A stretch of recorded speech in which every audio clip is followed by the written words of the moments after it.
श्री स्वामी समर्थ.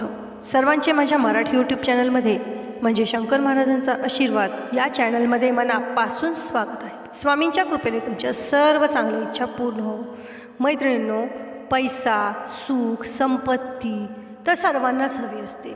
तर मी तुम्हाला काही गरुड पुराणातील 7 नियम सांगणार आहे की जे नियम तुम्ही अंमलात आणले तर तुमचे आयुष्य बदलून जाईल, गरिबी कधीच येणार नाही आणि तुम्ही खूप सुखी व्हाल.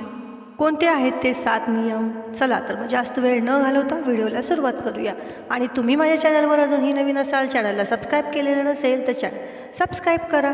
बघा, हे तर तुम्हाला माहीतच आहे की गरुड पुराणामध्ये जन्म झाल्यापासून ते मृत्यूपर्यंतच्या सर्व गोष्टी विस्तारित रूपात सांगितल्या गेल्या आहेत. गरुड पुराणामध्ये जीवनाशी संबंधित अजून काही गोष्टी सांगितलेल्या आहेत. त्यामुळे तुमच्या घरामध्ये माता लक्ष्मीचा आशीर्वाद सदैव राहील आणि तुम्ही धनवान बनाल. आज आपण अशाच काही महत्त्वाच्या बाबी जाणून घेणार आहोत. सनातन धर्मामध्ये देखील या ग्रंथाचा उल्लेख केला आहे. त्यापैकी एक गरुड पुराण आहे. घरामधील एखाद्या सदस्याच्या मृत्यूनंतर 13 दिवसाच्या आत या ग्रंथाचे वाचन केले जाते.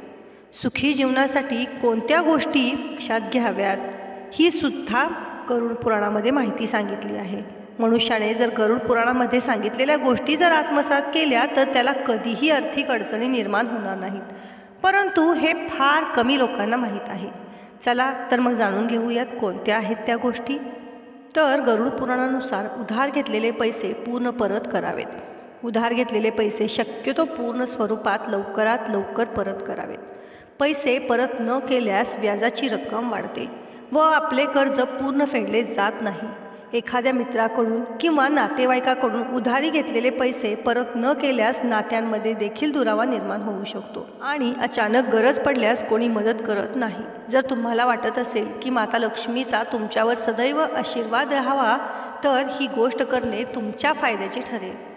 तसेच गरुड पुराणातील एका श्लोकानुसार मळलेली वस्त्र घालणारी आणि खराब दात असलेली, जास्त खाणारी व्यक्तीशिवाय यांची वाणी निष्ठुर आहे व जे लोक सूर्योदय आणि सूर्यास्ताच्या वेळी झोपतात त्यांच्याकडे माता लक्ष्मीचा कधीही निवास करत नाही.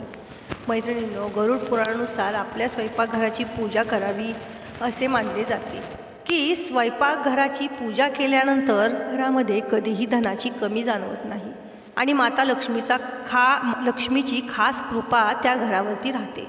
सूर्योदयापूर्वी उठलेल्या माता लक्ष्मी प्रसन्न राहतेच, शिवाय हे आपल्या आरोग्यासाठी देखील चांगले आहे. बघा, काही महिलांना निवांत झोपायची सवय असते, 10 नंतर उठतात, तर हे योग्य नाही. सूर्योदयापूर्वी तुम्ही उठले पाहिजेत. लक्षात ठेवा की सूर्योदयापूर्वी उठून परमेश्वराचे आभार माना, धरती मातेला नमस्कार करा. घरामध्ये मोठ्या व्यक्ती असतील तर त्यांचा आशीर्वाद घ्या आणि आपल्या नित्य कामाला सुरुवात करा आणि ही सवय तुम्ही तुमच्या मुलांना देखील लावा. गरुड पुराणामध्ये सांगितले आहे की जो व्यक्ती मळलेले कपडे परिधान करतो, स्वच्छ राहत नाही, त्या व्यक्तीकडे माता लक्ष्मी कधीही निवास करत नाही आणि उठकी सूट दुसऱ्यांच्या घरी लगेच आमंत्रण आलं की जातो आणि खाऊन येतो, तर हेही चुकीचे आहे. वेळीच तुम्ही पण नाही म्हणतात. जर जेव्हा खरंच महत्त्वाचं आहे तेव्हा तुम्ही जा आणि तिथे खाऊन या, पण उगाचच उठलं की सुटलं जायचं आणि एखाद्या ठिकाणी खाऊन यायचं, तर हेही योग्य नाही. तेच गरुड पुराणामध्ये कुलदेवतेची पूजा करणे शुभ मानले गेले आहे. खास कार्यक्रमाच्या वेळी कुलदेवतेची पूजा आवर्जून करावी. ज्या घरामध्ये कुलदेवतेची पूजा केली जाते त्या घरामध्ये 7 पिढ्या सुख भोगतात. मैत्रिणींनो, ज्या व्यक्तीची कठोर वाणी असते त्यांच्याकडे सुद्धा लक्ष्मी माता वास करत नाही. तसेच लहान असो किंवा मोठा, मित्र असू देत किंवा शत्रू, कधीही कुणासोबत बोलताना मोठ्या आवाजात, अभद्र शब्दामध्ये, टोमणे मारत, एखाद्याला वाईट वाटेल अशा शब्दांमध्ये बोलू नये. जी व्यक्ती सर्वांशी प्रेमाने वागते त्या व्यक्तीवर माता लक्ष्मी नेहमी प्रसन्न राहते. त्याचबरोबर जास्त खाणाऱ्या व्यक्तीकडे सुद्धा लक्ष्मी राहत नाही. जे लोक प्रमाणापेक्षा जास्त खातात त्या लोकांवरती देखील माता लक्ष्मी कधीही प्रसन्न राहत नाही. शिवाय असे लोक आरोग्याचेही आपल्या स्वतःचे नुकसान करून घेतात. तसेच जर तुम्ही कर्ज घेतलेले असेल तर त्यापासून मुक्ती कशी मिळवावी हे आता आपण जाणून घेऊया. सोमवारच्या दिवशी वडाच्या झाडाला पाणी अर्पण करावे.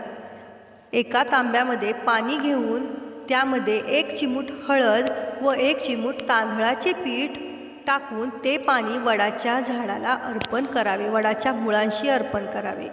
व अर्पण करत असताना आपले कर्ज लवकर उतरावे अशी वडाच्या झाडाकडे प्रार्थना करावी.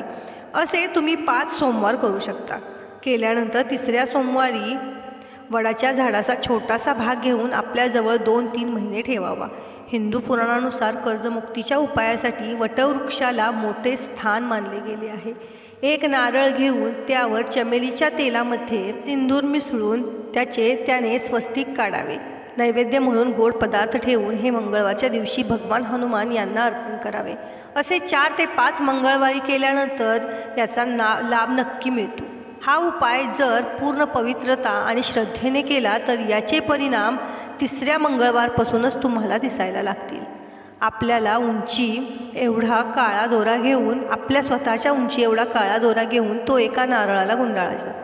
त्या नारळावरती कुंकू, फूल आणि एखादा गोड पदार्थ ठेवून तो नारळ देवाची प्रार्थना करत वाहत्या पाण्यामध्ये सोडून द्यायचा. वाहत्या पाण्यामध्ये सोडण्याचे कारण म्हणजे तो नारळ जेवढे दूर निघून जाईल तेवढे तुमच्यापासून कर्ज देखील दूर निघून जाईल.